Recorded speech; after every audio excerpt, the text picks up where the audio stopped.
That was, but the montage was terrific. You're getting plenty of compliments. I asked you if we had used that before. I did not recognize the song nor the artist. You said we've used it once before. You document them all. You even have a date, I believe, that you played it on. Huh?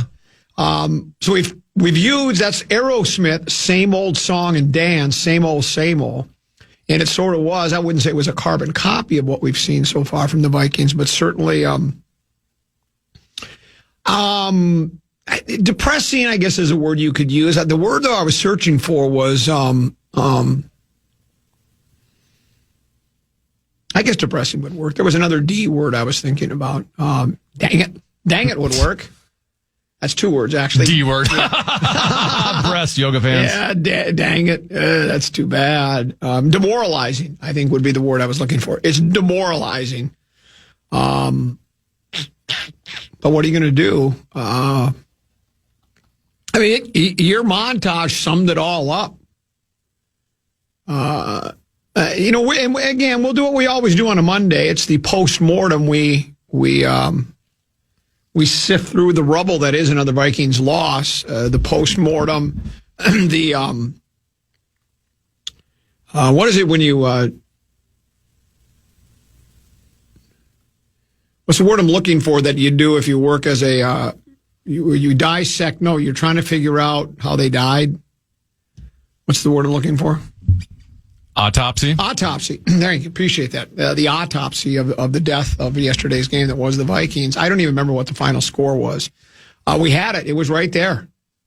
It was the one thing that was carbon copy, like for sure, was it didn't go down exactly the same way as the first Bears game, but it looked like it was going to be very similar, where the young quarterback who struggled again for most of the entire game and struggled.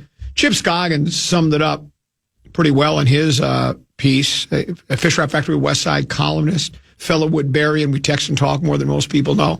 He thought this might have been the most alarming performance so far by McCarthy, and I tend to agree with that. But he took the team down, lickety split in just a few short minutes, and we got the lead. And then we lost the lead with a kickoff return by... Is it Duvernay? Is that how you say it? Devin Duvernay. Duvernay. I guess he's really good at that. I don't even know why you don't just kick the ball out of the end zone and not even let him get the ball. I guess because you don't want to start at the 35, but I don't know. I wouldn't let him. And as soon as he returned, they were in field goal range. That was it. They moved it a little closer to make sure. And then I still thought he was going to miss, because I don't think their kicker is that trustworthy. Or am I wrong? He's don't know enough about him. Yeah, he's just okay. He probably misses as many as he makes, or he missed one early in the game. Yeah, right. So I still thought the Vikings were steal it, but they ran the ball more than they have. And I don't think that the coach has been very stubborn. Coach being Kevin O'Connell, very stubborn about throwing. He likes to throw the ball. He makes no bones about it. He's a former quarterback. He was instrumental in leading the Rams to a big game appearance all those years ago with Jared Goff, a quarterback. He was the offensive coordinator, though I think Sean McVay was kind of the play caller. Isn't that how it went there, too? Wasn't O'Connell considered the offensive coordinator, or was he just quarterback coach? He's basically what Wes Phillips is here. Right. He's labeled as the offensive coordinator, but he ain't calling the plays. But he's been given a lot of credit for, and rightfully so, I'm sure. I mean, I don't, again, Teneby, for as wildly successful as the Common Man program is mildly successful. Did I say wildly? I meant to say mildly. You just change one letter. You turn the M upside down and the W upside down in this mildly successful. You've had a lot to do with it. And I appreciate that. Thank you. I think we did this last week. I think I was verbally slapping. Yeah, where are all these compliments coming from? I don't know. You like getting emotional? Is there a big moment that's going to be coming up here? Well, I heard that. I was told I got a phone call from somebody regarding programming on the Fan, which is bizarre, because it's got to be really something beyond the pale for someone to contact me about it, and said that it was I didn't know Fantasy Football Weekly was going away. Who in the corners of us would make a decision like that? The most, not mildly, wildly successful show in the history of the Fan is just gone now? Yeah. What the hell am I going to do for my fantasy football team this Saturday? or this Sunday. I don't even know who to play now. Who do I sit? Who do I play? I mean, where do you get advice like, where are we going to get advice like, Brady's not... He's done. He's done. Yeah. Not only is he not the best quarterback in football, he's not even the best quarterback on their roster. That would be your guy, Jimmy Garoppolo. We're going to get advice like that. Or how about there are 90 better running backs than Saquon Barkley? He's cooked. He's cooked. I always love that. Where am I going to get advice like that? But I heard it got very emotional. I heard there was... Very emotional. People were calling it. There was crying. Yes. It's a radio show about something as inconsequential as fantasy football.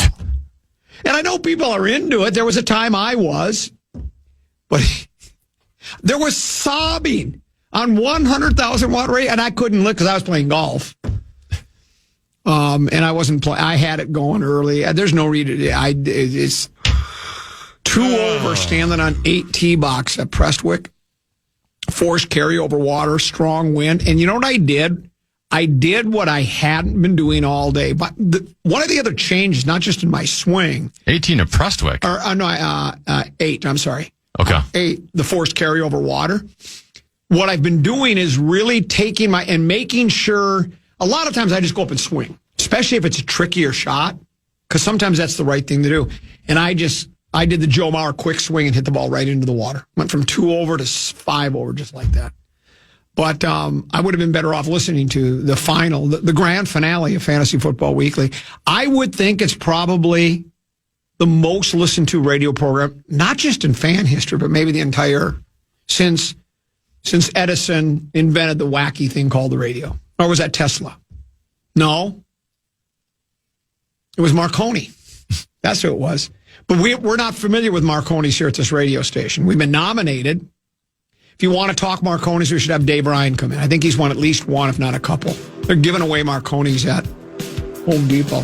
So we'll get to that a little bit later. I heard Charge would verbally slapped a lot of people on the back, and I didn't get a chance to hear it, so I'm wondering what he had to say about me. So we'll do that a little bit later in the program. On the side of the break, we'll continue to break down the Vikings, do the autopsy, the post-mortem of a disappointing loss to the Windy City Grizzlies. 1917 final. Vikings dropped to 14-6. Other side of the break, Peek at the Purple, brought to you by Affordable Electric. But right now, Tennessee has a keyword. Don't think we have one this week. Are we not? Okay. I think it's Dunzo. Okay, that's a Dunzo for now. So we'll pause, come back with more here on the Common Man program here on The Fan.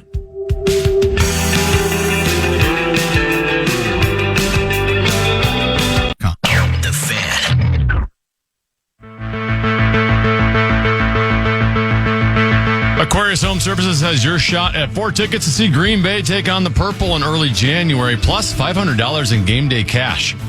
Register for your chance to win today on the KFAN contest page. That's KFAN.com/furnace to enter today. Couple 13-14 past. I'm Common. He is Tennessee. The head coach of the soon-to-be big game world champion Minnesota Vikings, Kevin O'Connell, is scheduled to deliver his day after the game news conference, or attend his day after the game news conference, 12:30 live from the new Winter Park, also known as TCO Performance Center. We'll have that for you here on The Fan right now. I know Mark Rosen, of course, he'll be with us tomorrow at 2 o'clock. 1 o'clock tomorrow was when we start. The PJ Flex Show is at 12 noon tomorrow for an hour. A Peek at the Purple brought to you by our friends at Affordable Electric. If you're buying or selling a home, please do not skip the most important inspection, the electrical one. You see hidden issues in wiring, panels, or outlets can cost you thousands down the road. At Affordable Electric, their licensed electricians will give you the peace of mind you deserve with honest professional electrical assessments before you buy or sell. Protect your investment and your family's safety. Affordable Electric. Go to affordable-electric.com. Affordable-electric.com. And remember, Affordable Electric is, brace yourself for it, shockingly affordable is the way it is. A change of strategy for the Vikings offensively yesterday, Tennessee. The head coach set his stubbornness aside of wanting to be a pass-first offense and ran the ball they ran on first down, it seemed like almost every single possession that they had. And it didn't work too bad. I mean, they had a nice, was it 115 yards total on the ground? They ran the ball okay.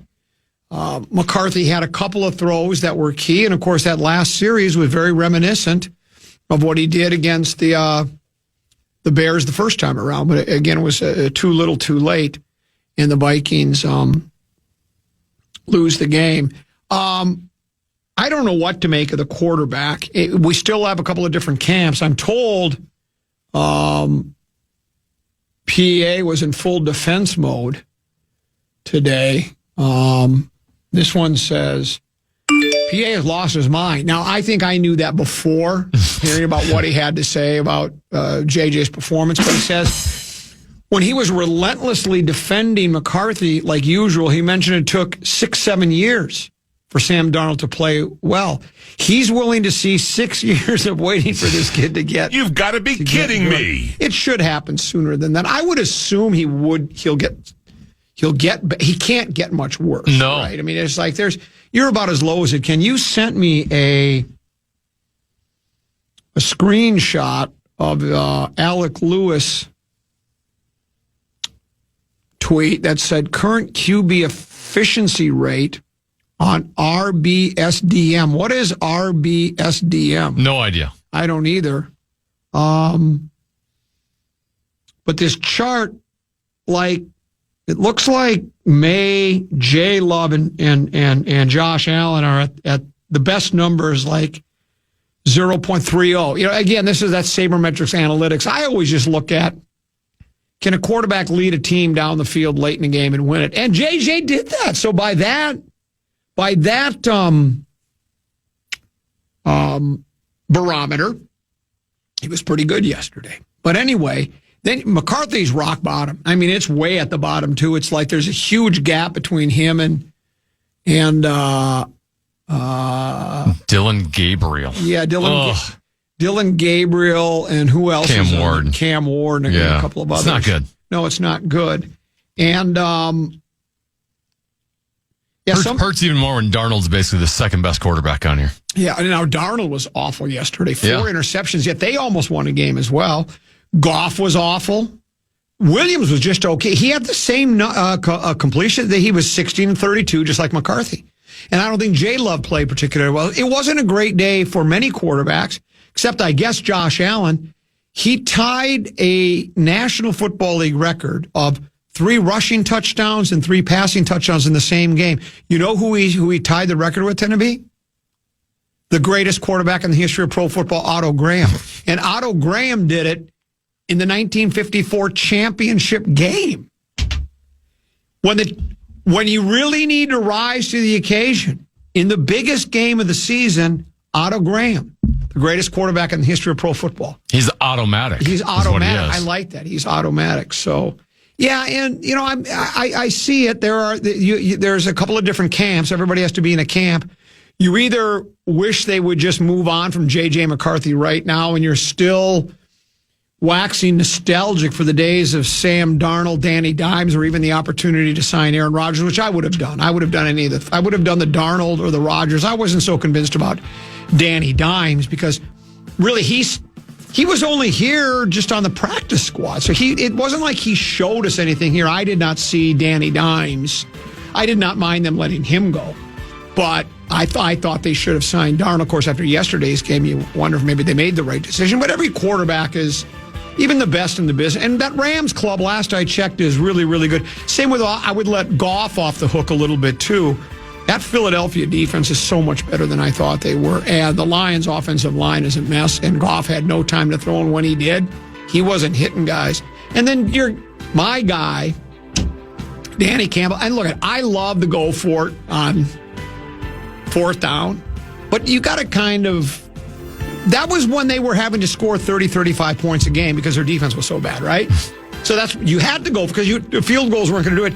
Yes, you got to kind of know the situation. And Deuce and I were kind of like, might want to take 3 here. I know this is what we do, but it's a low-scoring game. Nobody's moving the ball very well. So, but yeah, so there was a lot of A lot of poor quarterback play, and it starts right here at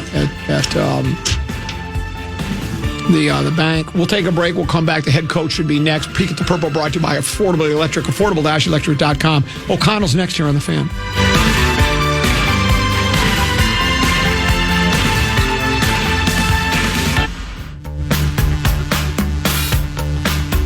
KFAN and the Vikings are teaming up for Toys for Tots. Join us live at Shields in Eden Prairie on Tuesday, December 2nd from 5:30 a.m. to 6:30 p.m. for our annual broadcast presented by Unreal. Bring a toy, spread some joy, and if you're one of the first 50 donors each show, you'll score a sweet KFAN Unreal Winter Beanie. Details at KFAN.com/toys. My sources tell me Jacoby Brissett completed 47 passes yesterday. He did. Is that an NFL record? NFL record. I thought we'd given up on him. When I say we, I just mean, the National Football League fandom, the people that work for the National Football League, that coach, that play, the whole thing. I thought Jacoby Brissett was an afterthought. How about 47 completions? He's doing something right. I think that's more than McCarthy's had all season long, if I'm not mistaken. But then again, I don't know about that for sure. We're awaiting the arrival of the head coach of the soon-to-be big game world champion Minnesota Vikings. We'll get to some text messages as well, some venting by Viking fans. It's a text message Monday. It's a text message Monday, and there are many fans venting, many fans that are disappointed, fans that are angry. But then there are those that still want to do the old, Josh Allen and Peyton Manning were really bad in there. That's a valid point, but. As Tenneby and I talked about last week, Also, were they this bad? Well, yeah, I don't know if they right. Well, that's it. They were. There's levels of bad. There's levels of badness, and the other thing is you can find all sorts of examples of, like Tim Tebow was really terrible in his first few years, and he's out of the league. So. I've shot a 74 in golf before. That doesn't mean that I'm basically like on a professional golfer level. No, though you had an experience that was not unlike that of a PGA Tour pro that one day, but you're absolutely right. That's the point. So again, you can make those silly comparisons all you want. I can only go by what I've seen by this young man, and it has not been good. That being said, I don't think you move on from him today. You traded up to get him. You've got time and money invested in him. And when I say money, I don't necessarily mean his salary, because he's making the NFL minimum, or whatever the first year contract is for that first 4-year, 5-year contract. What do they call the rookie deal? Under the rookie deal, just the amount of money they're investing in research and playing games and this and the other thing and sweat equity and just, I mean, one thing that we were talking about, Tenneby, earlier this year when McCarthy struggled in those, he had the great game against Chicago, then he struggled against the Falcons, and he was out for 5 weeks because of the sprained ankle. And you and I were like, well, you got to keep playing Wentz as long as he wins and plays well, because he gives you the best chance to win right now.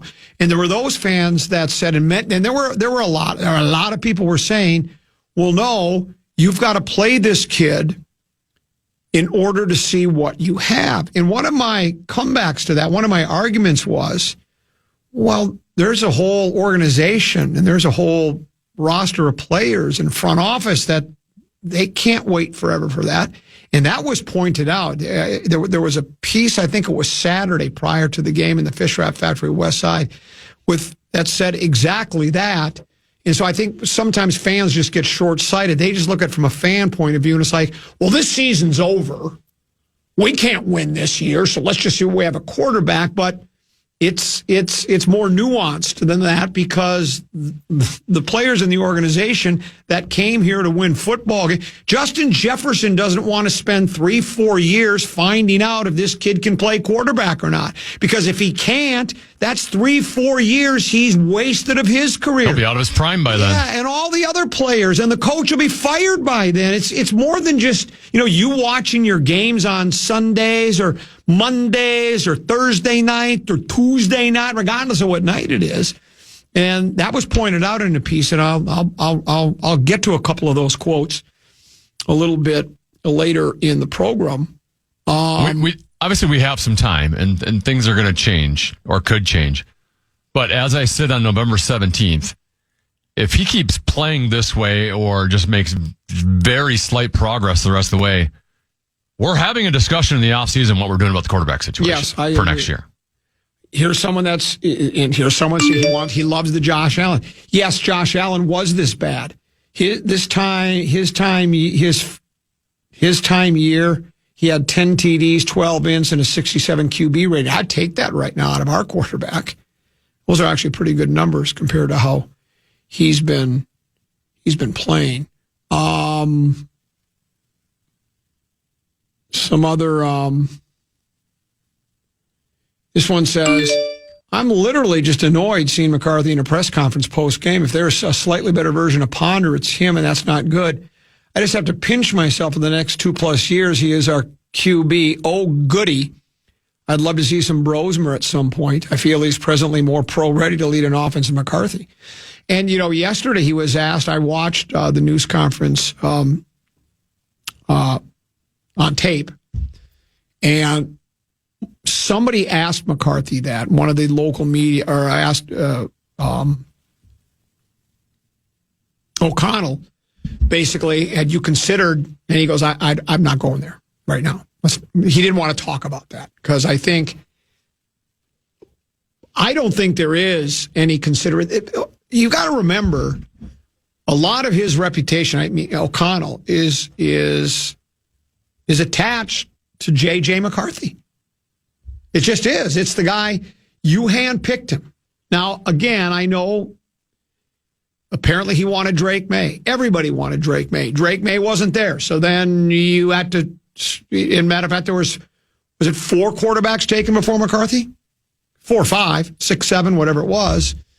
And the Vikings, you could say maybe it was a reach to select McCarthy. We go back to all the things about, I know in all of his time as quarterback in high school and college, he'd only lost 1 game, but we talked about it tend to be, and it doesn't mean a guy can't be a good quarterback because he made throws in college. But when you're on a run-first team and a very good run-first team and a team that ended up winning a national championship, it's more quarterback-friendly that way because the opposition is generally geared to stop the run. And when you do throw the ball, it often times comes as a surprise. It's not to say that he didn't make nice throws and the passing game wasn't a part of Michigan's national championship year, but it's a whole different ball game, particularly just at the college level to begin with.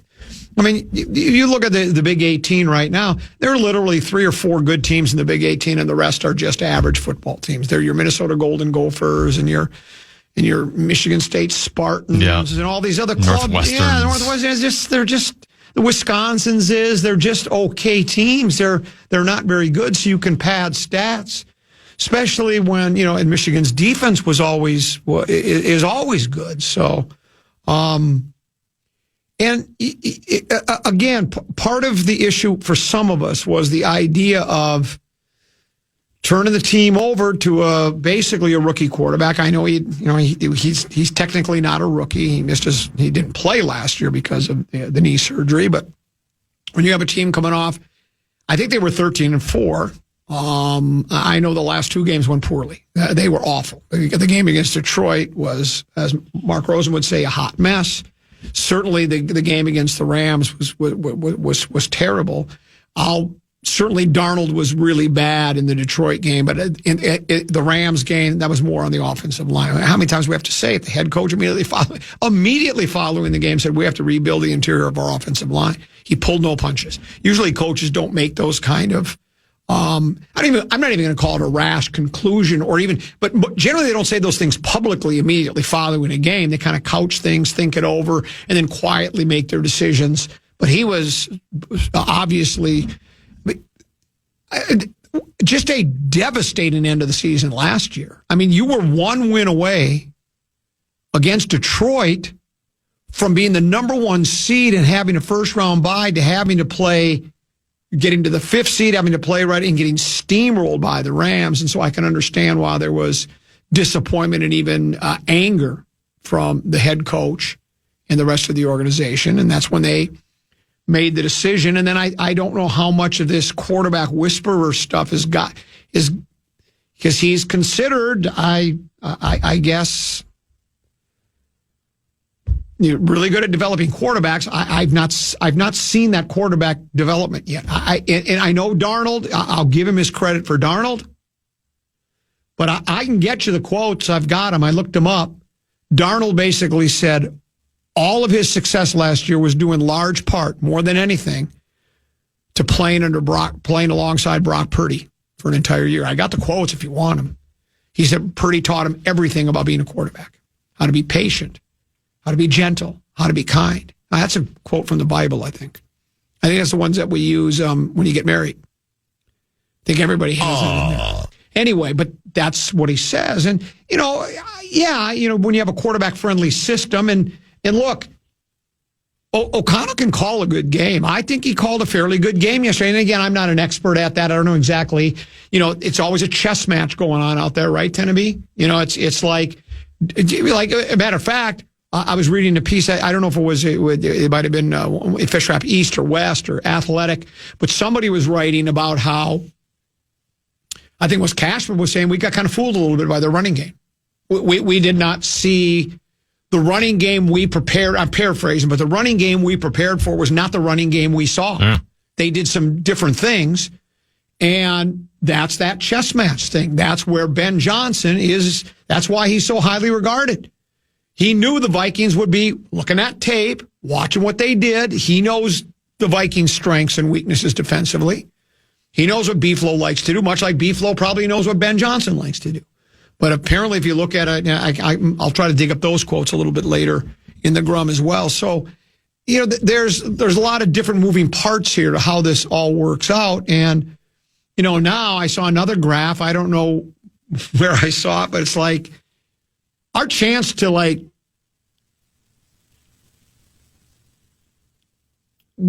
get to the big game is 3%, 2%. Surprised it's that high. Yeah, it's or maybe it was. What it was, I think the graph showed there's a 90% chance we'll get the first pick overall in the National Football League draft. No! Because and the reason we're not 97% because there's other teams that are obviously really in the tank. I mean, do we still have a 1-win team in the league somewhere? Oh, the Jets got to be a 1-win team. Yeah, I think the Jets are a 1 or 2 win team at the most. So the chances of the Vikings getting their number pick overall are it's not going to happen, I wouldn't think, but could maybe get in the top 10. They could get in the top 10, So I know you talked about this about 12 minutes ago now, but can I push back on this Josh Allen comparison that some of these emailers? I wish you would, yeah, because they love doing that. Because if you want to look at your basic stats of completion percentage and touchdowns and interceptions, there are some comparisons. But one, Josh Allen's first season, his passer rating was 67.9. J.J. McCarthy's 61.7. So comparable, but still, Josh Allen was better. If you look at QBR, which is adjusted quarterback rating, Josh Allen 49.8, J.J. McCarthy 26.7. Josh Allen also ran for 631 yards that season. So he added a rushing element to it that J.J. McCarthy is not adding. You also combine this with, this is not J.J. McCarthy's rookie season. It's his first year playing games, but he's had 2 off seasons. He's had 2 training camps. Learning the playbook should not have been as complicated for him as it was for Josh Allen in year 1. And then the other thing I would add is J.J. McCarthy took over a 14-3 team. So, what Josh Allen had to work with in year 1 compared to what J.J. McCarthy was supposed to have to work with in year 2 is also quite different. And that's deserving. I rest my case. Brilliant. Well, and not only I would like to, not that I would ever do this because this is too Rube-like, but give me game tape of Josh Allen's first year. Sure. Was he overthrowing wide receivers over their head as if they were 10 feet over their head? And I mean, he had some accuracy issues. Yeah. I just don't know if they were that bad. I mean, because it's pretty. Like I say, it's depressing. It hasn't been a lot of fun. No, that team didn't help J.J. McCarthy yesterday either. They had lots of drops. They did. On top of the bad throws he was making. Addy dropped a couple. I think Hawkinson dropped one. Jefferson, I think, maybe had a drop. So, yeah. Jones had one. Yeah, there was certainly, he wasn't getting any help at all. The Vikings are one of the, I think, 3 worst teams in the league in drops. Is that Is that a lack of focus on the receivers, or is that the quarterback doesn't throw, right? Like sometimes he's gunning it in there when he doesn't need to gun it in there. Well, that could be part of it too, because they did show one on one replay of a drop pass that did look like you might have wanted to have a little bit more touch. It's sort of like, I don't know, the comparison I had would, you know me, I occasionally like to play golf, and it's the same thing. Sometimes you have to hit those, the really delicate flop shots, right? Other times you got to hit bump and runs around the green, and other times you even want to. There are times where you might be into a wind, 140 yards. You want to flight it in. You want to hit it low so that the ball cuts through the wind. Here's KOC live from Obviously, not clean or complete enough of a performance, but I did think that. I told our team, the one thing that jumped out off the tape was the fights, the competes. I thought we played physical. It was a physical football game.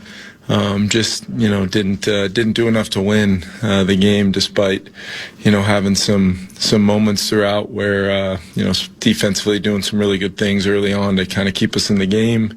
Special teams and the return units, outside of the one holding call, played very physical and clean football. And then, we have that one play. They know it's a one-play phase on the kickoff return once we were able to finally get a lead in the game.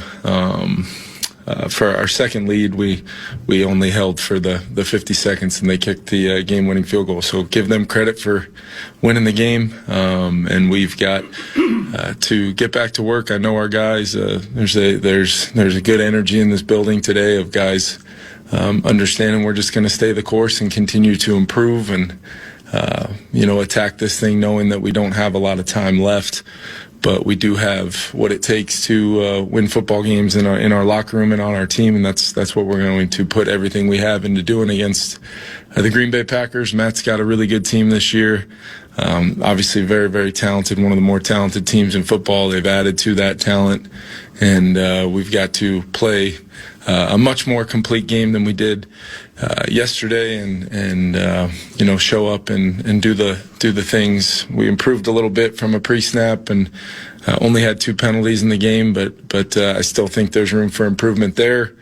And then ultimately, our formula of winning the turnover battle continues to be a very important thing for our team. We've got to protect it, and we've got to try to force some. And getting close on a few defensively.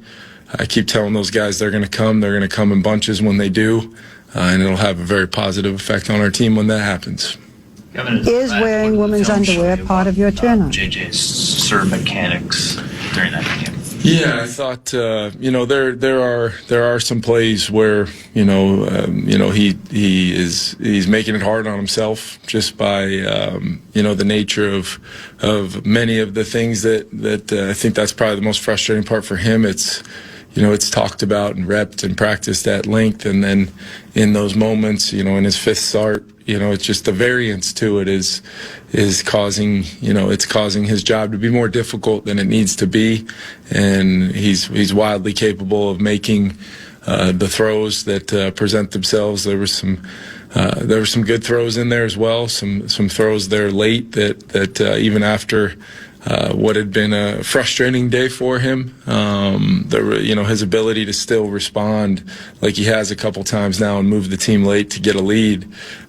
He's made of the right stuff. He's going to keep working at it. We're going to go back to work and continue to find every avenue, every way to try to help build the consistency to his mechanics, and then I firmly believe the accuracy will come from that. It's been tried and true and tested with other players and guys that have been on their journey before, and that's what we're going to keep working towards. And knowing he's got what it takes to do some of the things he's been able to do late in games and be at his best late in games, we just need to find a way to find that consistency early to, make a throw to Jordan on a play pass where he wins, and there's an opportunity that we're hunting throughout the week, and he made the throw in practice, and it just has to start the consistency of the work week, and he's had good weeks of practice.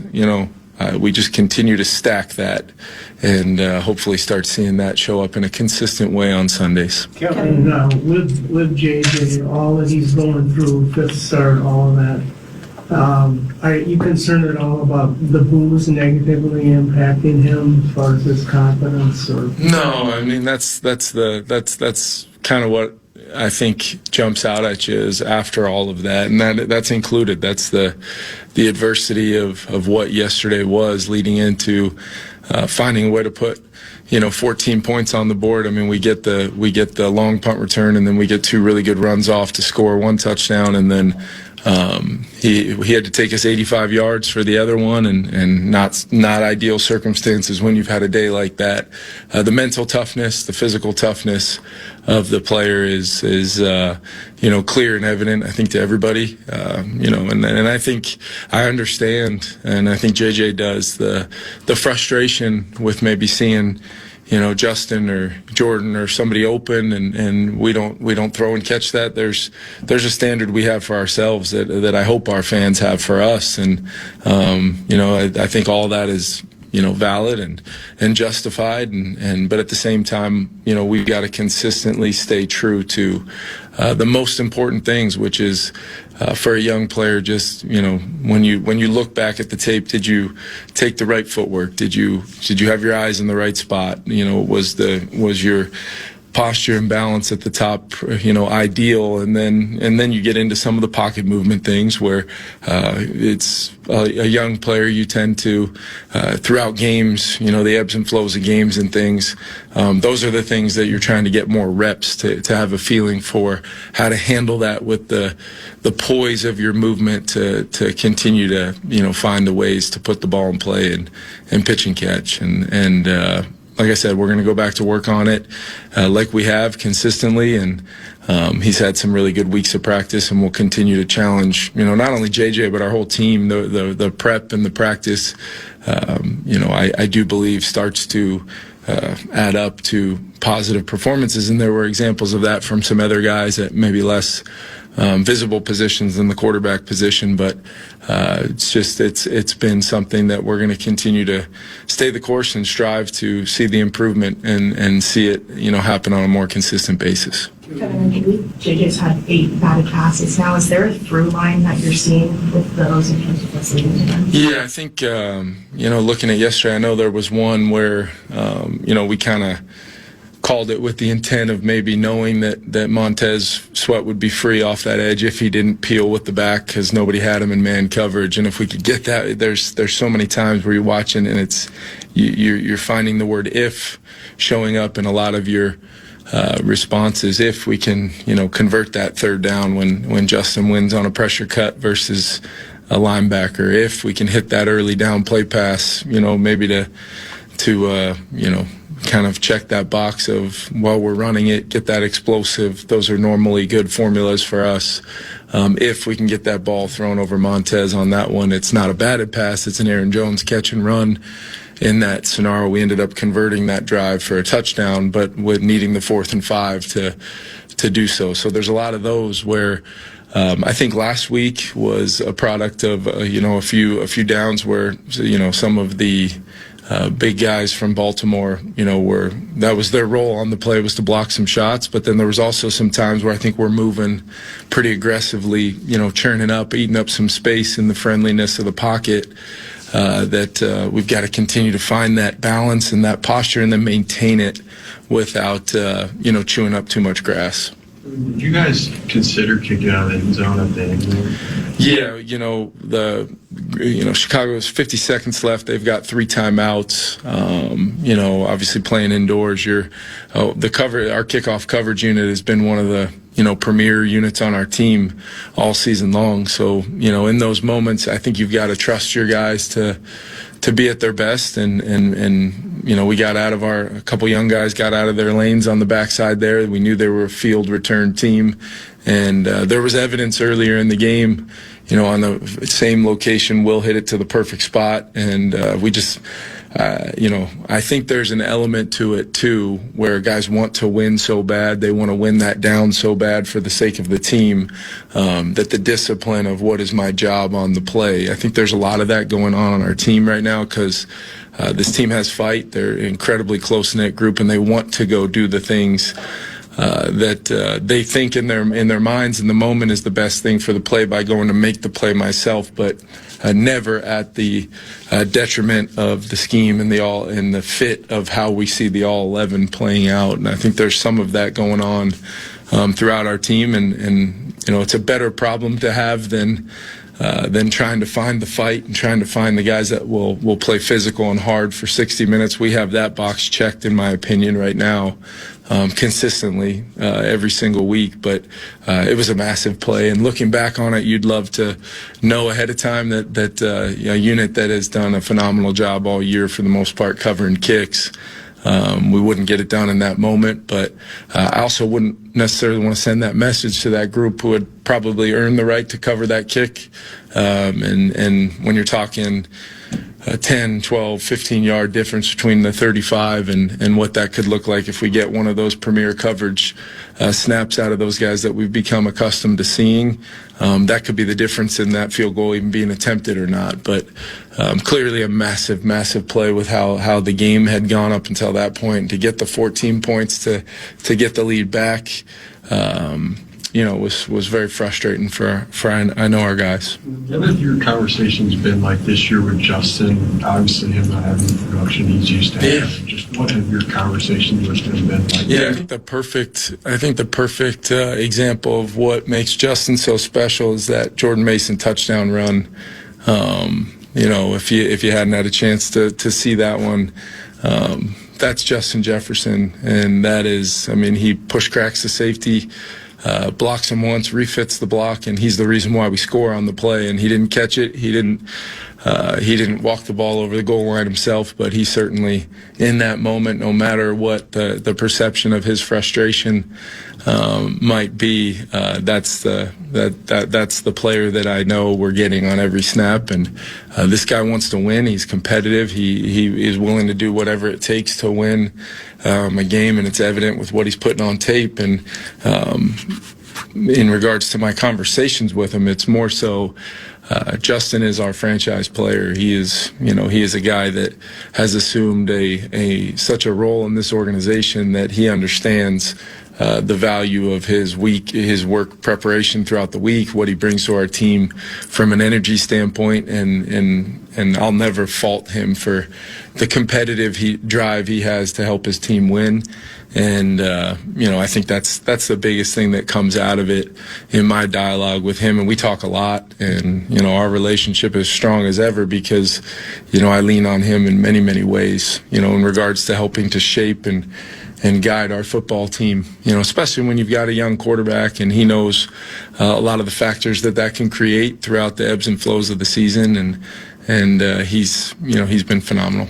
Kevin, to jump off that, Justin yesterday was saying that in terms of staying the course that he's taken upon himself, he goes, if I have to call up JJ and we have to do things on our own and work on things, how valuable for you as a coach too, where the frustration can kind of turn at this point of the season to have JJ kind of, spirit that way? Yeah, it's, I think a lot of folks, and it's very typical for teams to kind of hit that fork in the road and go right or left, but it's hard to even imagine that with the type of guys we have and the type of competitors we have, and like I said, even through these difficult circumstances where you very easily could see some of that and have to really implore the guys, as a coach and your coaching staff to keep attacking it. What we're sensing and feeling in the minute-to-minute, day-to-day work is a team that continues to push, strive, and fight.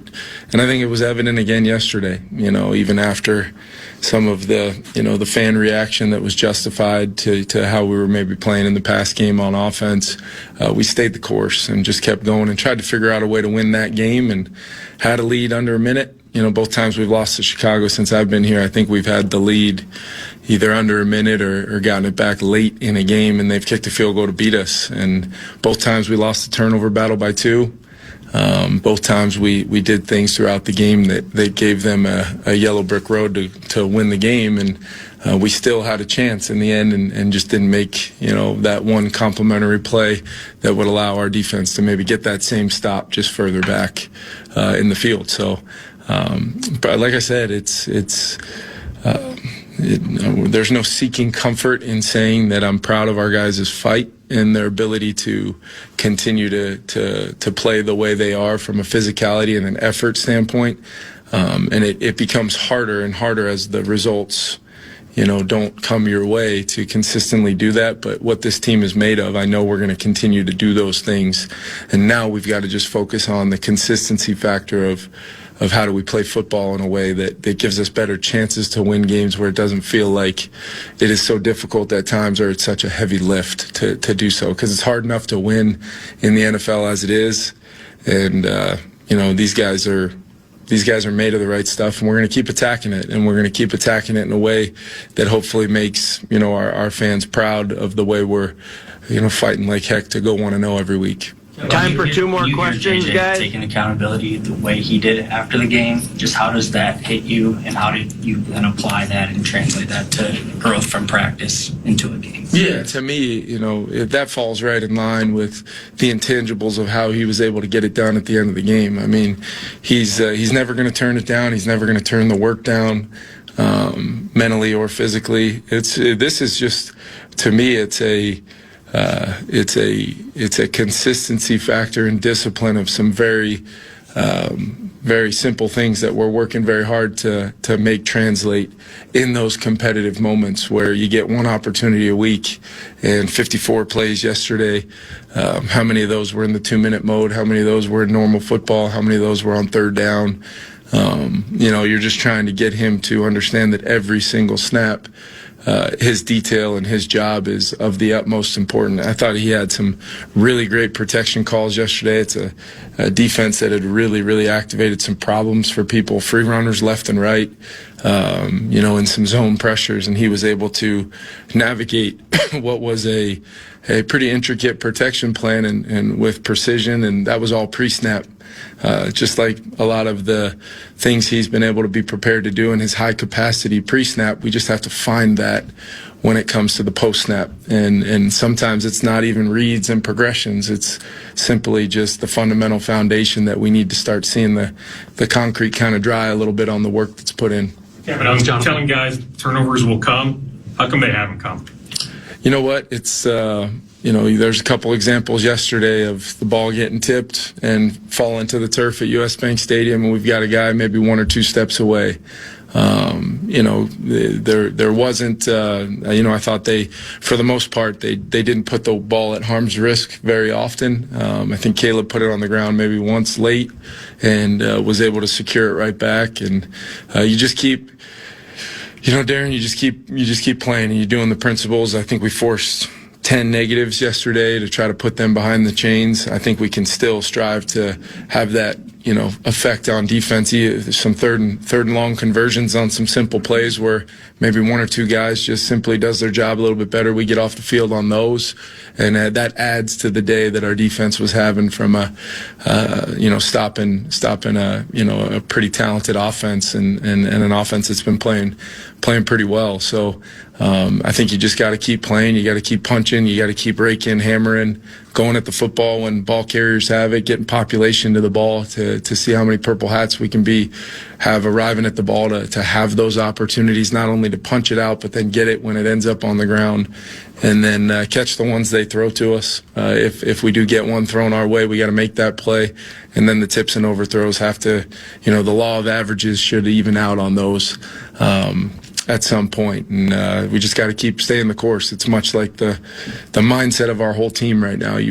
They will come. You just got to keep staying the course and reap the benefits of the harvest when they come by doing the right things along the way leading into it.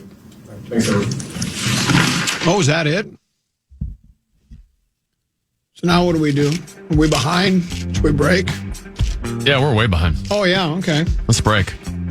I'll finish up. I'm having barbecue chicken with red cabbage coleslaw tacos. Avocado, green beans, I'm having a terrific lunch, and it was fun to listen to the head coach. There's plenty to sink our teeth into as far as my lunch and with what the coach had to say. We'll do all of that right now, though. We could do a delayed 5 questions. Let's do a delayed 5 questions. Yeah, on the other side of the break. Yes, let's do that. Do you have a tease for us? What do you think of the Wild now? I like it.